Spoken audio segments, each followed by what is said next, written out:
Hello my warriors, welcome to my channel doctor Anuj Bansal. जैसे कि आपने पहले 3 वीडियोस को इतना सारा प्यार दिया है, तो मैं दिल से आप सबका शुक्राना करना चाहता हूं और शुक्राना करना चाहता हूं इस प्यारे यूनिवर्स का, जो मुझे अपने बिजी स्केड्यूल में से टाइम निकाल कर देता है आप सबके लिए ये प्यारे एंजाइटी रिलेटेड वीडियोस बनाने का। इसका मोटिव सिर्फ एक है कि अगर मैं अपनी एंजाइटी को रिकवर कर सकता हूं, उससे बाहर निकल सकता हूं, तो आप सबका भी राइट है उसको समझने का और उससे बाहर आने का। So before I start my video, अगर आपने मेरा इंस्टाग्राम चैनल नहीं फॉलो किया है तो डॉक्टर अनुज बंसल के नाम से मेरा इंस्टाग्राम चैनल है। वहां पर भी बहुत सारा interesting paediatric related plus anxiety related content है। आप वहां पर जाकर उसको देख सकते हो और उसको फॉलो कर सकते हो। I am sure this would help you. पहले 3 वीडियोस में मैंने इंट्रोडक्शन दी थी कि क्या एंजाइटी है, कैसे आप उसको ओवरकम कर सकते हो अपने फियर्स को। आज का पॉडकास्ट नंबर 4 बहुत इंपॉर्टेंट है और हम इसमें बात करेंगे 6 ways to overcome your anxiety, your worry, your generalized anxiety disorder, your specific phobias and your panic attacks. So बात स्टार्ट करने से पहले वो 6 चीजें जिसके बारे में हम बात करेंगे, सबसे पहला है कि जब हमारी लाइफ में कोई स्ट्रेस, एंजाइटी रिलेटेड सिचुएशन, कोई पर्सन या फिर कोई इवेंट आ जाता है तो हम क्या करते हैं। सबसे पहले हम किसी और को ब्लेम करते हैं, या किसी आउटर सिचुएशन को या किसी आउटर इवेंट को। हम कहते हैं जी ऐसा हुआ तो ऐसा मुझे फील हो रहा है, उसने ऐसा बोल दिया तो मुझे बैड फील हो रहा है, उसने मेरे को रिएक्ट नहीं किया तो मेरे को बैड फील हो रहा है। बट कब तक ये जो आपके माइंड में फीड है, जो हमारे मेंटल ब्लॉक्स हैं, ये कब तक हमें रूल करते रहेंगे? कब तक आउटर सिचुएशंस हमारे इनर एनवायरनमेंट को कंट्रोल करती रहेंगी? ये एक बहुत बड़ा क्वेश्चन है जो कि हम सबको पूछना चाहिए। और इसका एक ही और बहुत इफेक्टिव वे आउट क्या है? Take responsibility. सबसे पहले जो भी हमारी लाइफ में घट रहा है, कोई इवेंट, सिचुएशन, किसी नए पर्सन का आना या किसी पुराने पर्सन का जाना, उस सब की रिस्पॉन्सिबिलिटी हमने खुद लेनी है।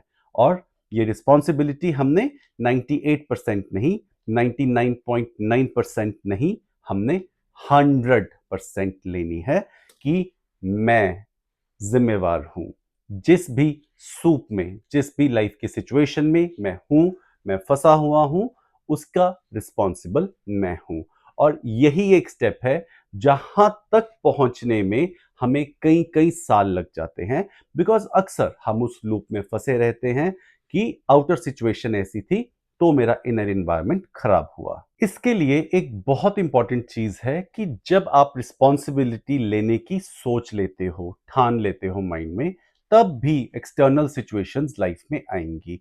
मैं आपको एक एफर्मेशन दे रहा हूं जो कि आपको बहुत हेल्प करने वाली है।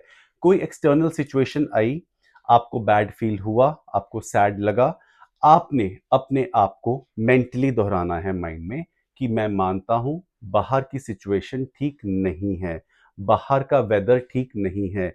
जब बाहर का वेदर ठीक नहीं होता तो हम क्या करते हैं?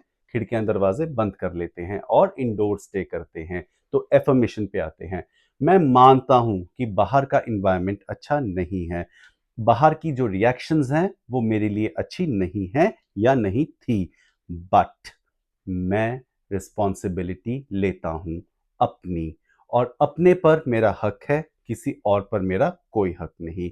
तो चैरिटी बिगिंस एट होम। तो जो होमवर्क है वो भी मुझे अपने आप से ही स्टार्ट करना पड़ेगा, और ये बात एक बार नहीं, दिन में आपको कई बार दोहरानी पड़ेगी। अब मालूम क्या, ये अक्सर स्टार्ट कैसे होता है? हमारे माइंड में एक ऑटोमेटिक जो प्रोसेसिंग है वो बनी होती है एक विक्टिम कार्ड प्ले करने की, ऑलमोस्ट सभी की। तो क्या होता है, जैसे ऑफिस से आए, वाइफ ने कुछ कहा तो हमने कहा यार बस आज नहीं, मैं टू बग्ड अप हूँ अपने ऑफिस के शॉर्ट्स से, मैं बहुत ऑक्यूपाइड हूँ, तू समझ ही नहीं सकती। मतलब माइंड में ये तो आपने बोल दिया, माइंड में आपके चल रहा होता है कि हाँ यार मेरे को कोई समझता ही नहीं, मेरी वाइफ भी नहीं समझती, मैं ऑफिस में कितना ऑक्यूपाइड था, मैं काम कितने थे, पेशेंट्स की वो क्वेरी थी, वो बच्चा ठीक नहीं हुआ, या so on and so fourth. उसके बाद चाय का प्याला आता है, इवनिंग टी आप पीने लगते हो, सडनली आपका बेबी आता है, पापा आज क्लास में ऐसे हुआ, पापा आपने आज ये नहीं किया, कल पापा कल साइकिल लेना था, आपने दिलाया नहीं। आपको कहीं ना कहीं लगता है शायद मैं इनकॉम्पिटेंट तो नहीं, शायद मैं अपनी फैमिली को उतना टाइम तो नहीं दे रहा। तो क्या हो रहा है, विक्टिम कार्ड आपके माइंड में बार बार चल रहा है, आप अपने आप को ही विक्टिमाइज कर रहे हो कि हाँ यार मैं ही रिस्पॉन्सिबल हूं, मैं ही ये सब जो गड़बड़ है ये कर रहा हूं और मैं प्रॉपरली इसको हैंडल नहीं कर पा रहा। जब आपको ये अवेयरनेस होनी स्टार्ट हो गई, मतलब आप अवेयर हो गए, आपने रिस्पॉन्सिबिलिटी लेनी स्टार्ट कर दी। तो टेक होम मैसेज, सबसे पहला, विक्टिम कार्ड प्ले करना बंद कीजिए, चाहे आप वो अनकॉन्शियसली ही प्ले कर रहे हो। और दूसरा, एक एटीट्यूड शिफ्ट अपने अंदर लाइए। सबसे पहले आप अवेयर होंगे, उसके बाद ही आप नॉलेज, यानी कि जो अगला स्टेप है, स्टेप नंबर 2, स्टेप नंबर 2 है बिकमिंग मोर नॉलेजेबल। बात करें इसके बारे में, तो step 2, becoming knowledgeable. Becoming knowledgeable of what? of your thoughts, of your limiting thoughts and of the negative attitudes जो आपको होल्ड बैक कर रहे हैं। अब क्या होता है, हम रूटीन की लाइफ डेली वैसे ही जीते रहते हैं विदाउट बीइंग अवेयर कि कुछ ऐसे नेगेटिव थॉट्स, कुछ सेल्फ लिमिटिंग थॉट्स हमें रोक रहे हैं। तो once you become aware, you become more knowledgeable. And जब आप नॉलेजेबल होना स्टार्ट कर देते हो, तब आपको मालूम पड़ना स्टार्ट होता है कि कितना काम भाई करने वाला है। और इसका एक बहुत इंपॉर्टेंट जो आप कर सकते हो, आप ये सोचो कि आपके पास क्या है, what you have in the present moment. इसमें ग्रैटिट्यूड बहुत बड़ा रोल प्ले करता है। आप ग्रेटफुल हो सकते हो उस दिन के लिए, उस समय के लिए, उन चीजों के लिए जो उस दिन आपके पास थे, शुरू से लेकर कुछ चीजें जो आपको उस दिन मिली, कुछ पॉजिटिव बंदे जो आपको उस दिन मिले, कुछ positive situations. So becoming knowledgeable of what you have, इसी से ही जो आपकी जर्नी है वो आगे फर्दर बढ़ेगी। नंबर 3 फैक्ट की बात करें तो वो है ट्रस्टिंग द फैक्ट्स। अब बहुत बार ऐसा होता है कि आपके डॉक्टर ने बता तो दिया कि डायग्नोसिस है, ये प्रॉब्लम नहीं है, आपको ये प्रॉब्लम है, जो प्रॉब्लम आप सोच रहे थे, जिससे आप डर रहे थे, वो प्रॉब्लम बिल्कुल नहीं है, लेकिन ये सिंपल एंजाइटी है, हाइपोकॉन्ड्रियासिस है, जनरलाइज एंजाइटी डिसऑर्डर है, आप अपने आप को लेके ज्यादा सेल्फ वरी करते हो। बट पॉइंट क्या है, ट्रस्ट द फैक्ट्स। और फैक्ट्स क्या है, जब आप कोई प्रोफेशनल एडवाइस ले रहे हो तो उसको ट्रस्ट कीजिए, उसको ट्रस्ट करके अपने एटीट्यूड को चेंज कीजिए। जैसे मैंने पहले अपने एक पॉडकास्ट में बताया था कि एंजाइटी जब मेरे को किडनी लेवल्स के बाद थोड़ी हुई, तो मैंने क्या किया, जब सब डॉक्टर्स ने बोल दिया कि कुछ वरी करने का नहीं है डॉक, बट एंजाइटी थी, तो मैंने क्या किया, फ्रिज पे छोटे छोटे छोटे छोटे स्टिकर्स स्टिक किए कि इट इज सिंपल एंजाइटी या इट इज जनरलाइज्ड एंजाइटी। तो जब भी मैं जाता था अपने फ्रिज की तरफ, अपनी लॉबी में वॉक करके जाता था, तो मेरा वो जो कॉन्फिडेंस है वो ऑटोमेटिकली बूस्ट हो जाता था कि अरे भाई तू फालतू में वरी कर रहा है, वरी करने का कुछ नहीं है, ऐसा कुछ नहीं है। बहुत सारे लोग कंफर्मली कह चुके हैं, nothing to worry, it is simple anxiety. So always trust the facts. This is number 3। Step number 4, taking action. अब आपको सब कुछ अवेयरनेस हो गई, बट काम कौन करेगा, आप खुद, जब आप एक्शन लोगे। मैंने लास्ट वीडियो में बताया था सर्कल ऑफ फेमिलियरिटी। हम सब बहुत कंफर्टेबल होते हैं अपने कंफर्ट जोन्स में, अपने अपने कंफर्ट जोन्स में हम आराम से चलते हैं, घूमते हैं, रेस्ट करते हैं। बट प्रॉब्लम कहाँ आती है, हमारे में उतनी करेज नहीं होती कि हम फेमिलियरिटी वर्सेस ऑपोजिटी को एम्ब्रेस करें। उसके लिए बहुत ज्यादा करेज चाहिए, मुझे भी, आपको भी। ये 99% ऑफ द लोगों के लिए इतना मुश्किल होता है अपना एक रूटीन ब्रेक करना। अब मान लो मैं जिम 6 दिन जाता था। तो अगर मेरा एक दिन मिस हो जाता था तो मेरे को बहुत एंग्जाइटी होती थी कि यार मेरा जिम मिस हो गया, मेरा आज का शेड्यूल टूट गया, कहीं मैं मोटा तो नहीं हो जाऊंगा, कहीं मेरी हेल्थ सफर तो नहीं करेगी। देन इवेंचुअली आई रियलाइज्ड कि नहीं, 4 days a week schedule is good enough.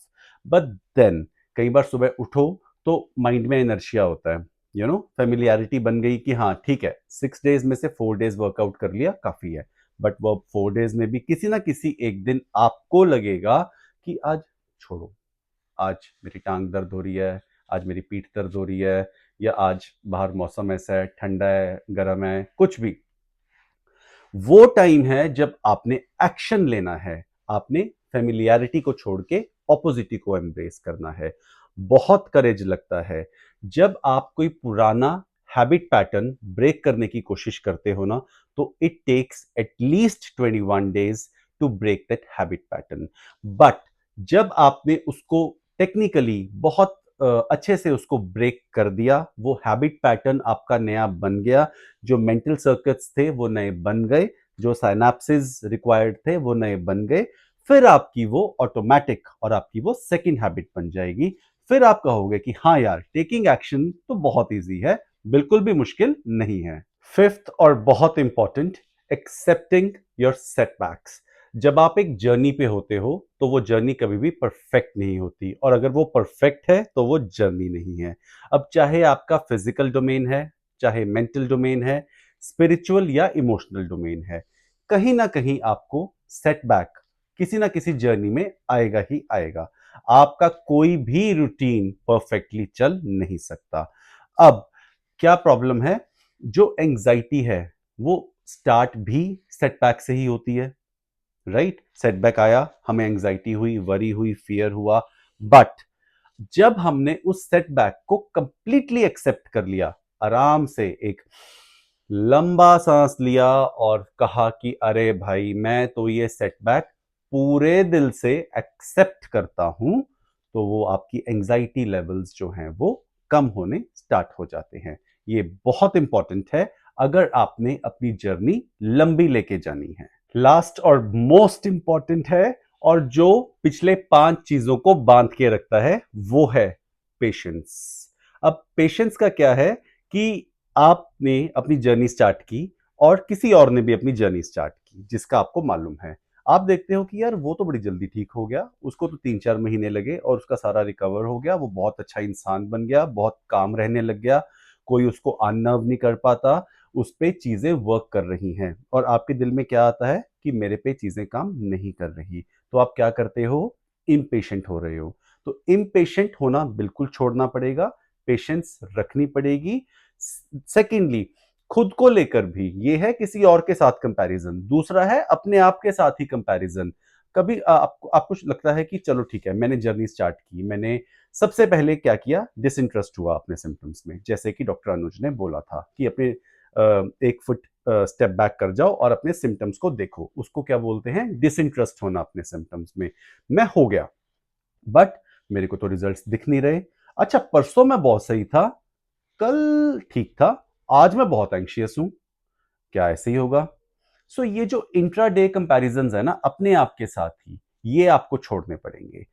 Just relax, sit back, be laid back, और अपनी जो जर्नी है उसको कंटिन्यू करते जाइए।